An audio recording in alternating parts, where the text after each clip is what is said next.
উত্তর ২৪ পরগনার বারাসাতের ৮ নম্বর ওয়ার্ডে দাঁড়িয়ে আছে সম্প্রীতির এক অনন্য দৃষ্টান্ত আমানতি মসজিদ। হিন্দু পরিবারের বাস্তুতেই গড়ে ওঠা এই মসজিদের দেখভাল করছেন পার্থসারথী বোস ও তার পরিবার। শুধু রক্ষণাবেক্ষণই নয়, টানা ১৬ বছরের বেশি সময় ধরে রমজান মাসে রোজাও রাখছেন পার্থসারথী। ১৯৬০ সালে সম্পত্তি বিনিময়ের মাধ্যমে খুলনার আলকাগ্রাম থেকে এ রাজ্যে আসেন পার্থসারথীর দাদু নীরোৎকৃষ্ণ বোস। বারাসাতের বাস্তুতে একটি জরাজীর্ণ মসজিদ খুঁজে পান তিনি। ধর্মীয় সম্মান জানিয়ে সেটি সংরক্ষণও করেন। পরে দায়িত্ব নেন তার ছেলে দীপক বোস, আর বর্তমানে দেখভাল করছেন পার্থসারথী।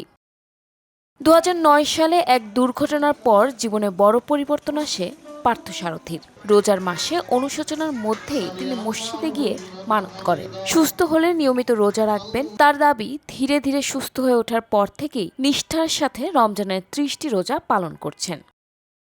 রমজান মাসে প্রতিদিন প্রায় ১.৫ শতাধিক মুসল্লি ইফতার করেন এই মসজিদে। পার্থসারথীর পরিবার সহযোগিতা করে।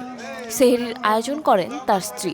ইফতারে থাকে খেজুর, ফল ও মুড়ি। যদিও পরিবারে আর কেউ রোজা রাখেন না, তবুও সকলেই পাশে থাকেন। সম্পূর্ণ হিন্দু অধ্যুষিত এলাকায় অবস্থিত এই মসজিদে আশেপাশের দোকান বাজারে কর্মরত মুসলিম সম্প্রদায়ের মানুষজন নামাজ পড়তে আসেন। পার্থসারথী জানান, কোনো সরকারি বা বাইরের দান নেওয়া হয় না। মসজিদে নেই দান বাক্স। স্থানীয়দের কথায় এই মসজিদ ধর্মীয় ভেদাভেদের ঊর্ধ্বে এক সম্প্রীতির প্রতীক। দীর্ঘদিনের ইমাম আক্তারও বলেন, এমন নজির বিরল। মুসলমানরা নামাজ পড়েন আর এক হিন্দু পরিবার দেখভাল করেন মসজিদের। ধর্মীয় হস্তক্ষেপ না করেই মসজিদের রক্ষণাবেক্ষণ করছেন পার্থসারথী বোস।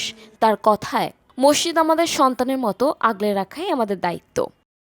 এটা হিন্দু অধ্যুষিত জায়গায় মসজিদ, এটা একটা নজির।